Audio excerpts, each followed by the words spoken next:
Experience a membership that backs what you're building with American Express Business Platinum.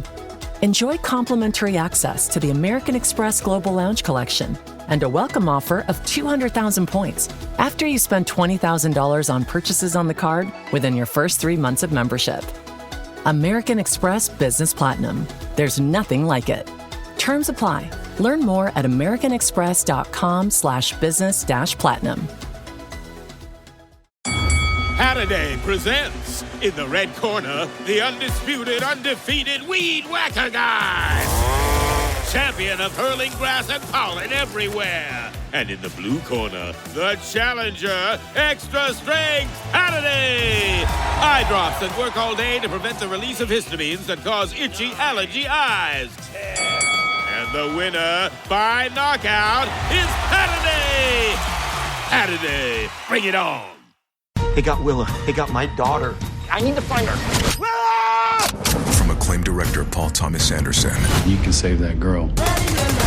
Today, experience what is being called the best movie of the year. This is the end of the line. Not for you. Leonardo DiCaprio, Sean Penn, Benicio del Toro, Tiana Taylor, Chase Infinity. Let's go! Here I come. One battle after another. Now playing only in theaters. Experience it in IMAX. Rated R. Under 17 not admitted without parent. You can't hide. Welcome to another episode of Anxious Black Belt, podcast that focuses on mental health, karate, and everything in between.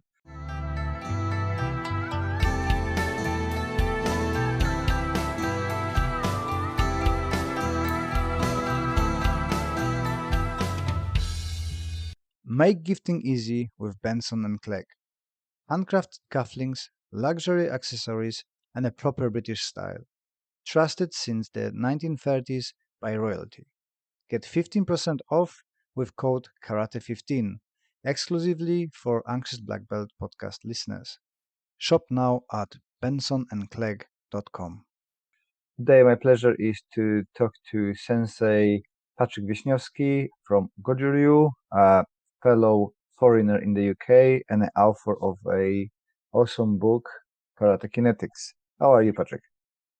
Hi, Les. First, let me tell you thanks for the opportunity. It's a pleasure to be here, and I really appreciate it. And I've been good. It's as busy as it can get, having a family and trying to juggle, club and all the side projects, as I'm sure you can relate, probably. Yeah.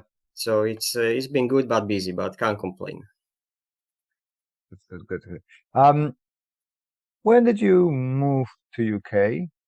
I'm guessing you had quite a few, not the challenges, but the adjustment to make compared to let's say, Eastern European and Central European way of doing karate. And in UK, at least for me, it was a little bit of a change to the training approach and stuff like. How was your journey from Slovakia to UK and take on the karate?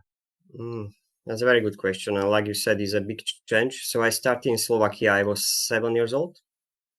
In my sensei from day one, he made me fall in love with karate, which was great. I was receiving private sessions straight away. I was training, I think, 3 times a week. And this came from 7 years old up to 19.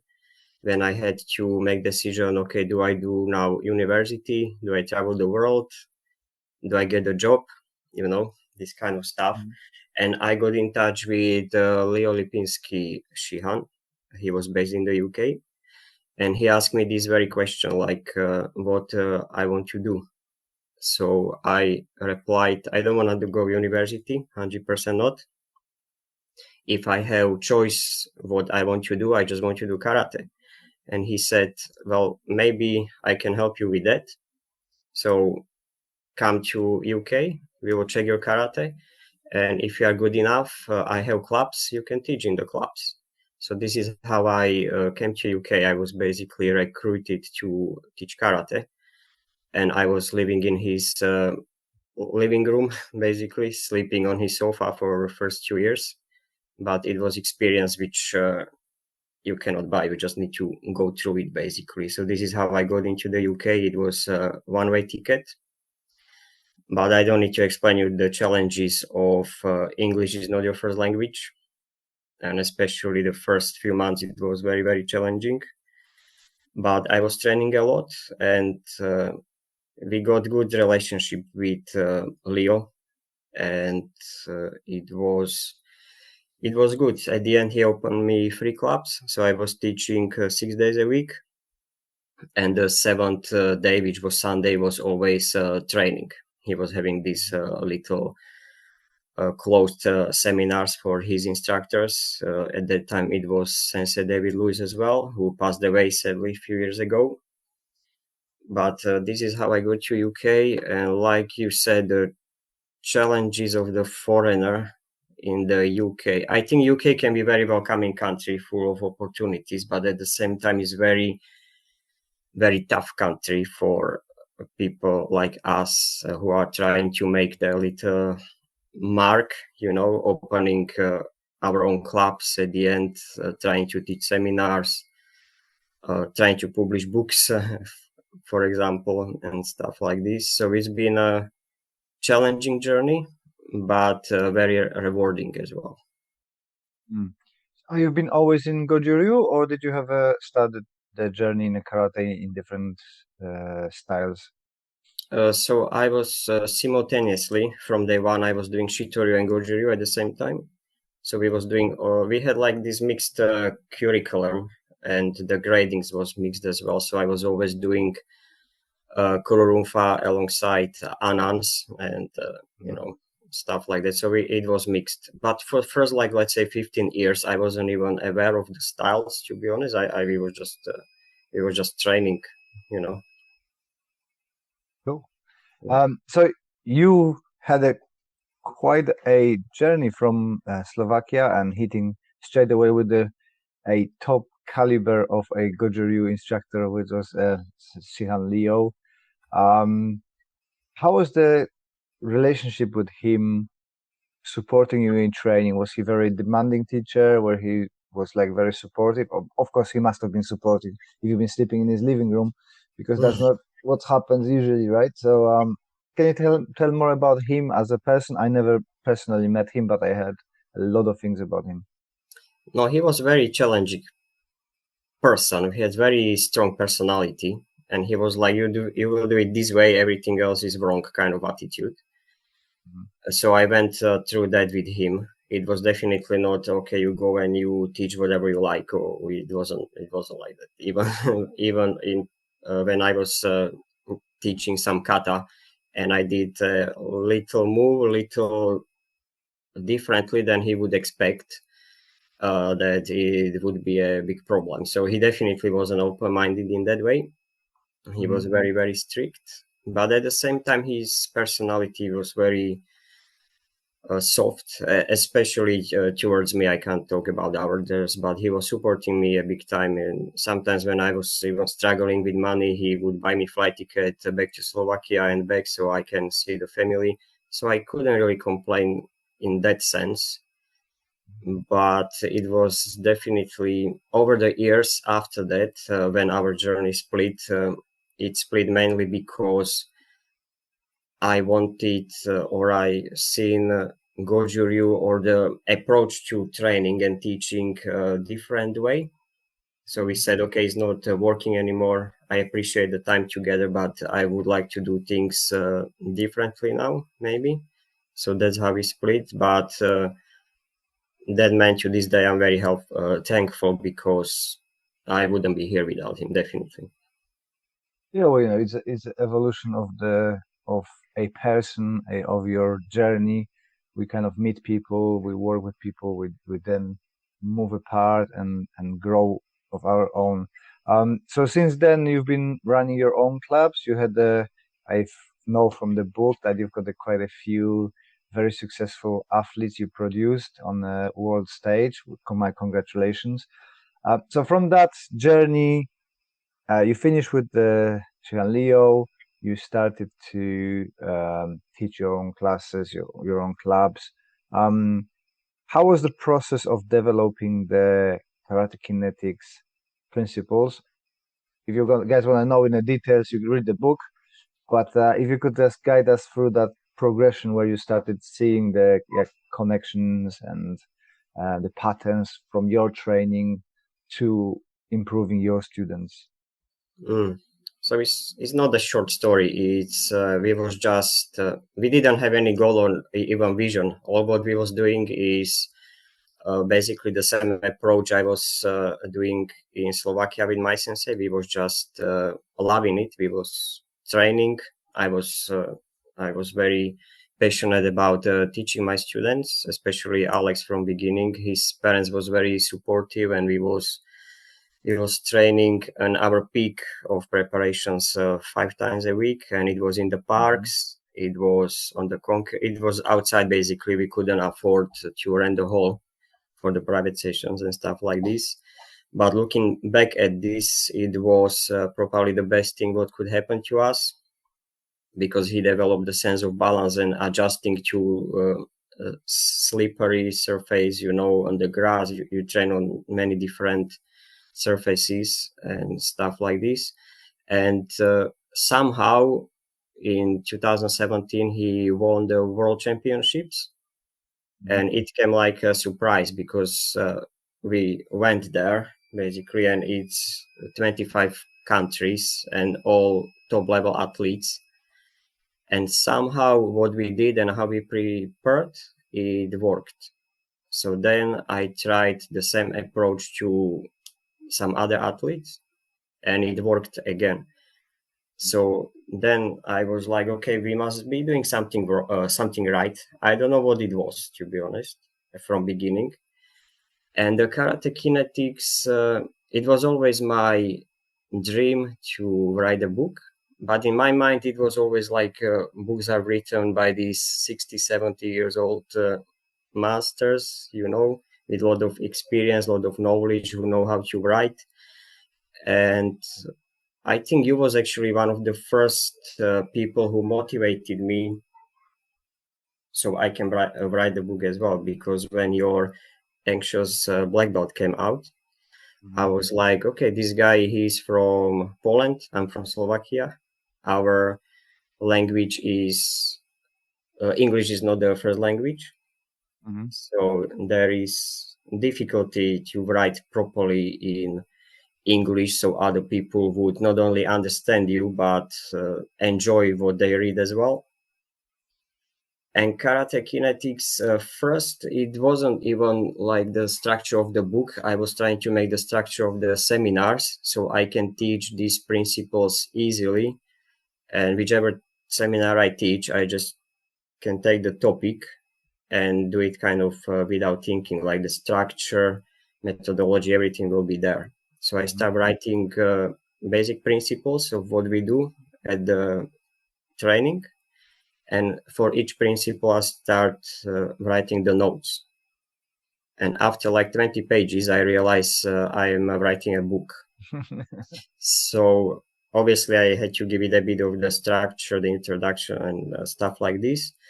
But it was never about having the goal to be successful. We was somehow successful first, and then I reverse engineered what we done and try to put it to nice, easy to understand and easy to teach. That's very important thing. Easy to deliver kind of system. So that's how karate kinetics.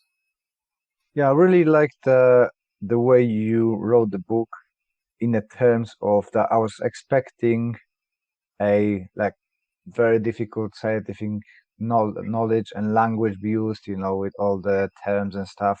What you managed to do is to explain the complicated principles in a very easy and approachable way, that the simpleton like me can just read it and think, oh yeah, I can actually do that and apply it in it. So you achieved your goal. And how long it took you to put all the program together? Because you in your book, you're describing a story of your students, and it's a few students. It took you years, it took you months. How did that go?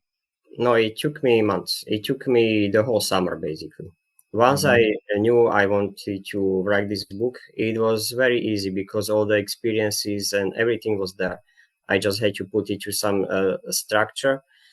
and I had to put it on the paper basically. So we was on holiday in Slovakia in my wife's parents, so my kids can see the grandparents, and while they was running around in the garden, I was writing a book basically. I was playing with them as well, don't get me wrong, but I was writing a book the evenings, and it was very easy to put it together while once I knew what I want to do, because all the stories, like you said, everything was there already basically. But the layout of the book and the principles took you a longer time, right? How long was for Alex to start training to be a champion, and then how long it was to, so I can't remember other people's name from the book, but it took you things. So you've been kind of writing the stuff down. Oh, this worked well, that worked well. We need to implement this and stuff. So it was like a process of gathering data, right? Yes, and more. So everything what was working sticked in my mind. Everything what wasn't, we when we figure out something isn't working, then we just discard it, and it wasn't in my mind anymore. But all principles which are in the book, we are doing on a regular basis at our club in Hemel Hempstead. And then in EGKF is making more noise than Hemel Hempstead Club, but all the hard work is done in the club. The EGKF is just platform for these athletes so they can attend international competitions. So with Alex, he started when he was 4 years old in Leo Lipinski's clubs. He was one of my first students when he opened the clubs for me. And it's hard to say how long it took because it's just natural progression. But then we have athletes like Sofia, Ella, Lily, who are the names in the book. And it took them from absolute beginning to the peak maybe 5 years, I would say. Oh, that's really quick for athlete development. Mm. I'm gonna do a shameless plug of my own creation as well. I'm suppose that you keeping stuff in a memory. I've been doing the same for quite a long time. It will be useful tool to have a journal. So hey ho, there's my journal. If you guys want to write stuff down, there is a 365 pages of note space with a mood tracker and everything. If you want to support karate for mental health, grab this on the Amazon. Of course, grab the Karate Kinetic as well. Link's gonna be floating somewhere, so you can see, or down below. Let's get back to the conversation. Plug is done.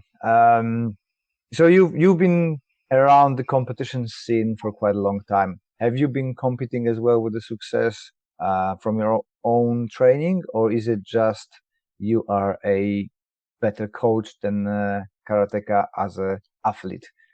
No, so my biggest achievement was I was national champion kata in kata of Czech Republic. So I was competing. We was doing kata team as well with a few of my best friends from Slovakia. We used to really enjoy it. So when other people went out play football, we went to the garage and we was just training karate, beating each other up and trying to synchronize our moves and training kata and all this stuff. So I was competing as well, but from a very young age, I realized I like teaching. And I realized when I put all my effort into me, it's maybe I can be even some champion, whatever, yes, but it will be only me. But when I spread the knowledge, I can make him champion, I can make her champion, I can make many people good by putting and spreading that knowledge between people. So I really enjoy, even to this day, it's not like work for me. It's just a pleasure go to the club and just making these kids good. And the thing with me is I don't see the person how he is now or she is now. I can see how good they can be in 3 years time. So I really work towards that, and without a doubt I enjoy a lot more teaching than competing myself. Definitely. Yeah, I've got a similar. It's something much more rewarding seeing people succeeding than yourself. I don't know how to explain it, but I've been competing in kind of committee and stuff like that. Never been super successful, but I have to say that back in Poland when I was teaching and here, my students are not us. We don't take part in the like world championships like you guys do because we're independent.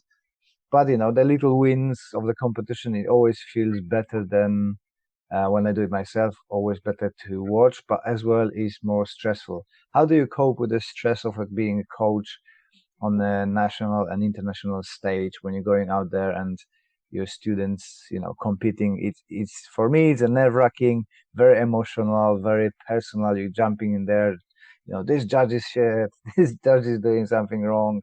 How do you Yeah. cope with that? I just love it. This, like some people get adrenaline rush from whatever they get adrenaline rush. I get my peak of adrenaline when we come on the mat and you see Sophia or Alex competing. Is nerve-wracking, but is a good stress if you can say it that way. It's not like stress so you are scared, but it's like I really hope they will do well and they will perform to the peak of their performance like we was trying to do at our countless private sessions, and you can Mhm. see it's nerve-wracking for them, not for Alex anymore. I have many stories where they was calling him on the mat and nobody could find him and he was meditating in the room wherever, so he's Mm. very very calm, which stressing me out even more when I see him how calm he is. But other guys who are not as experienced, like Sophia or Ella or Lily, because they done it for much shorter time. But credit to them because I think Ella and Lily, after just 2 years of practice, they went to European Championships when thousands of people are looking at you and everybody shouting. And Mm. if you England team is very small, we have max we had 10 competitors. Like Portugal or Romania, they have 200 competitors. So you Mm. can imagine when 200 people plus their parents start shouting Portugal, you just cannot outshout them, and Yeah. that's something what I really appreciate about my athletes. They are very, very strong personalities as well. And they are just up for it and they go on the mat, they do their best. And it was great to see, even if they didn't win, they took that loss on the chin. They didn't give up, and next week they was again in the club training, trying to get even better. So that's really great to see. Yeah, that's even more credit to you that you can create or support athletes that go in there without feeling like they're outnumbered and not worthy and going through and winning with so many people and taking the top places. So well done to you. Um, I know from my own experience, moving from one country to the other is it's very stressful. It's very hard on a mental side of the things as well. For me, karate was an anchor that kept me, I could find a club here, come in, help me. How was the martial arts impacting your mental health through your life? Obviously, for you, it is pretty much the part of your life. You started being very little. I started much later. But what you finding in karate that is kind of either beneficial or maybe detrimental to your mental health? So this is what many people misunderstand why I'm so passionate about, especially kids competing, because how to say it in simple ways, because if this life is just one big competition, when Mm. you are a boy, you go to high school and you want a girl. If that girl is good enough, it's not only you want the girl, it's 10 other guys, so you need to be better than 9 of them, and if you apply for university, they have, I don't know, let's make it up, 100 spaces, but if you go to good university, 300 people apply. You need to be better than them. You go to job interview, if you go to good job, 70 applicants for one good job. So all this life is about the skills and it's about what you can do better than others, unfortunately. And from the very young age, if you get this mentality that, okay, I'm not going to competition only to take part, but I'm going to do my best to win. And if I don't win, I take it on the chin, I get better, I educate myself, I come back next year, maybe I will win. With this kind of mindset, I think karate is the best sport, if I can say, for this kind of mindset. Alex is now adult, and he developed his own company, and he's working 16 hours a day. And I'm not exaggerating; he's proper crazy about this. And I asked him, like, where do you get the last? And he said, all the core principles what I apply now in my business, I learned in karate when I was 5 years old. It's all about this commitment, discipline, consistency.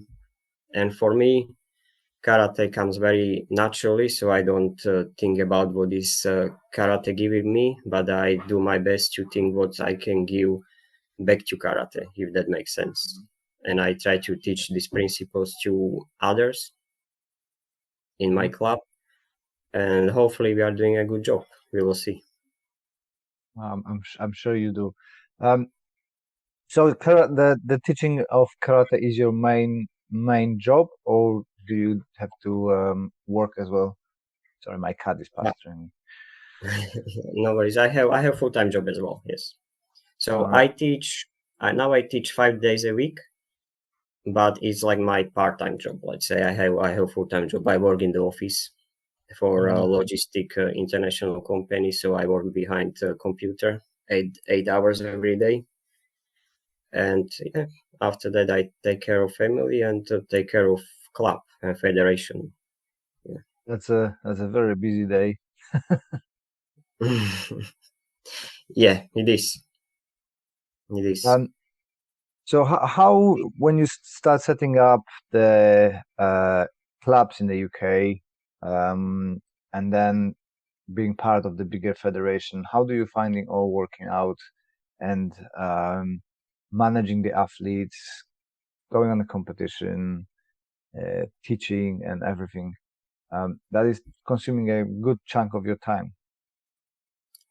Yes, that's a good question, to be honest. If now I look back at it, I have no idea how we did it, to be honest. It's just when you are thrown into it, you just somehow do it. And EGKF, the federation thanks to which we go internationally, was never my intention or the goal. I just wanted to, I contacted them. I have one athlete, I want to register him. And he said, okay, you cannot register him as you.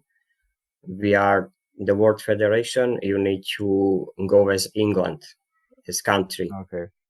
So then we start researching, okay, so where we affiliate, where we register with who, so we can go. And it turned out there was nobody in England who did it.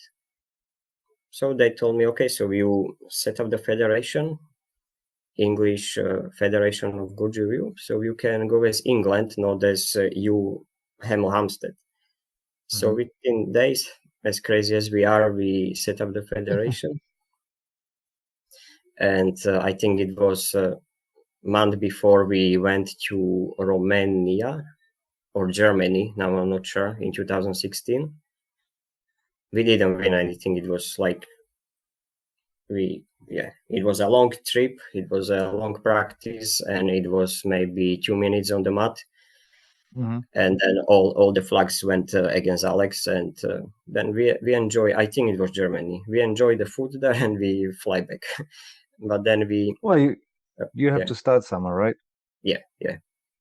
And club is like my family. I have my best friends there. Many parents of my students. We buy each other presents on the birthdays, and we go to dinners together and stuff like this. So, Ella's parents, they helped me a lot. It's when I was here alone before I had family, they fed me, after every karate session.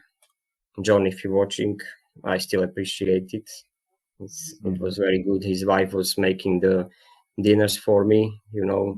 We had good meal together, and they drove me back to London when I was living at that time. So definitely, without the people who was around me, I wouldn't be here either. It wasn't just me; it was all the environment and people around me. It's nice that you found the support from the people around you. I've been fortunate as well, and the people always supporting me and helping me. It makes so much easier. I had few stories of friends who haven't been so fortunate and decided never to come back to UK because of the bad experiences. So it's nice to hear that you as well had a good positive journey, just as myself. But how long did it take you to grow? Because now the English Goju Federation got quite a few clubs. You've got people in Kent, I think. Is it Kent or I No, mean, we have in Kent, we have in Devon, yeah, we that's right. have, yes, we have Dalji. Dalji is not affiliated to us, but we collaborate very closely. Mm-hmm. So we have a few clubs. We have 2 clubs in London. Mm-hmm. So yes, it's growing, but I'm not looking for actively to grow EGK much. It's like I said, platform. Whoever wants to, uh, whichever athlete wants to compete on this high stage, I am happy to open the door for him or for her. But yeah, EGK is just platform for once a year to go abroad, basically. Yes. Are you planning to write more books? Sequel, Karate Kinetics 2. That sounds good. Yes, volume 2, and I don't want to put much on record right now, but it's been in making already. But I give myself 2 years to complete it. It won't be fast. It will be Awesome. definitely advanced. It will be continuation, the advanced program for advanced kinetic chains, definitely, because I love it. I figure out I really love to write, and when I heard the feedback and I can see how many Mm-hmm. people are ordering this, then is definitely space for volume 2. Well, there's always space for new karate books. It's a very small niche, but very supportive. I was worried about publishing my book, but the response was very good, and people encouraged me to do more. And just like you, I kind of liked it. So I done a few more books and working on a few more. Obviously, now it's taking a bit of a slowdown because so many side projects, as you probably have your own. It's just finding the time to do anything. It's a struggle. Plus, kids getting more demanding. I'm more of a taxi driver than a coach, but Mm. you know. So I'm looking forward to reading next Karate Kinetics book. But speaking of a feedback, tell us more. How the people reply it and what messages you're getting and support. So first of all, I was very surprised it was shared by many people, including yourself. So thank you very much for that. I appreciate the support because karate, as you know, it can be very divided environment because we have many Mm-hmm. styles, and even in that style we choose to have many different organizations to divide it even more. But I was surprised by the feedback. I was so the I'm not sure if you noticed, but my book doesn't have the number of the pages on the Mm-hmm. bottom. So I write it in the way wherever you open it, you can just start reading and it will make sense. So it's not like first page to the last page. You Mm-hmm. can literally open it anywhere, read 3, 4, 5 pages, and it will make sense by itself. So this is what people like by the feedback so far. And I am aware that this first month, many my friends and students, colleagues, and like these first line supporters was supporting me with buying the book. So I'm looking forward to see what next month will bring when all of my friends now have the book. Let's see who else. Yeah. Let's see who else will buy it, kind of thing. Yeah, I'm sure it's gonna spread. It was the same with my book. I think everybody who starts writing and publishing, is in the same boat. It's your friends, and then it's kind of get the word out. People share online. That's why I like to share people who publish the books, because I've got a small following on my social media, so I can always support, because people supported me when I started it. So it's nice to give back, and it always comes back to that, giving back to the karate community and supporting others, and people support me. So it's nice things to do. Nice, yes. Patrik, thank you for your time. I know you got a family. My son is pestering me for breakfast and going to his BJJ class as well. Shout out where people can find you, where people can find your organization, and so on. So we have for the club, we have the website, which I can send you the link or something, is www.info/karate.com, and you can find the same info about the EGKF. The book you can find on Amazon. You can find me on Facebook, Hemel Hamstead Karate Academy, and we have English Goju-Ryu Karate Federation page on Facebook as well. I try to put there as many posts as I can physically do without making people annoyed about these posts. So I don't try to do it every day, but I have many videos and articles and photos in the pipeline. So I just try to gently spread them out. Cool. Good luck with that. Thank you. You need to post stuff because it's interesting stuff. Especially share your successes and success of your students, because you're doing a great job. Okay, guys, links down below, links floating on the top somewhere if you're watching that on YouTube. Follow Patrik, get the book, and grow your karate. Thank you very much, Patrik. Thank you very much. Appreciate it. Thanks. Well done for listening to all of it. You are a superhero. Thank you very much for your support. And if you could leave us that review on a podcast platform, that would be amazing. I appreciate your time, appreciate your support, and I wish you all the best until the next one. This podcast is part of the Sports Social Podcast Network.